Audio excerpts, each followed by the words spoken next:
Well, to our next story, Mrs. Lordina Mahama says African First Ladies must work to reduce the diseases that affect women.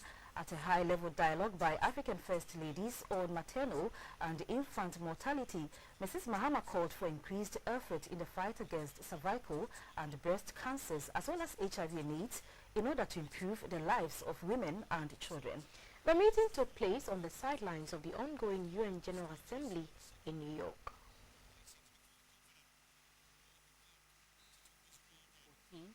Attracted first ladies and dignitaries from across the African continent and beyond. The session advocated the reduction of maternal mortality in Africa with a focus on adolescent girls who are mostly affected.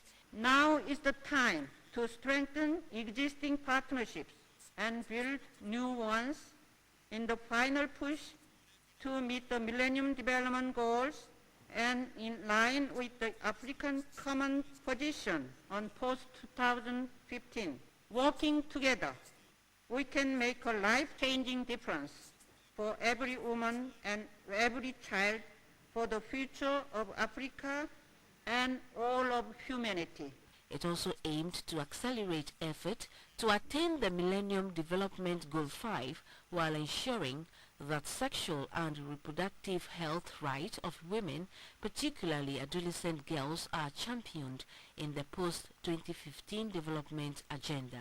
On the sidelines of the 69th session of the United Nations General Assembly, African First Ladies took turns to catalogue the challenge that confront women, children and adolescent girls in their respective countries.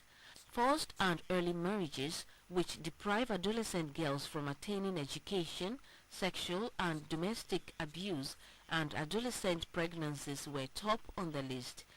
Almost all expecting African mothers' access to important life-saving medicines is made difficult due to poor supply and distribution systems, inadequate health facilities and staff, and a general low investment in health. The United Nations Goodwill Ambassadors, Yvonne Shakashaka from South Africa and Angelique Kidjo from Benin, challenged the African First Ladies to be the drivers of their own agenda to help make women and children more comfortable. We need to introduce in our curriculum gender equality. The problem of girls come with boys. We need to tell the boys in school that the girls sitting next to them is as important as themselves. We need to take care of our own problems, let alone find the financing in our own countries to do that. We cannot ask for other people all the time to give us money, because one day we're going to have to face their own agenda, not our agendas. It's high time that we as Africans walk the talk, more especially our first ladies. You can nudge your husband at night and say, if we don't do the right thing for our people, they will not vote for us. After several deliberations, the First Lady of Ghana, Mrs. Lordina Mahama, who gave the closing remarks, urged her colleagues to be committed to their goals. The sharing of our experiences and learning from one another gives me a strong conviction that members of the OFLA will leave no stone unturned in enhancing the lives of our mothers, our babies and adolescent girls. We will continue in our efforts to protect these vulnerable populations from the many pregnancy-related challenges that they face, and from diseases such as cervical and breast cancers, HIV and malaria.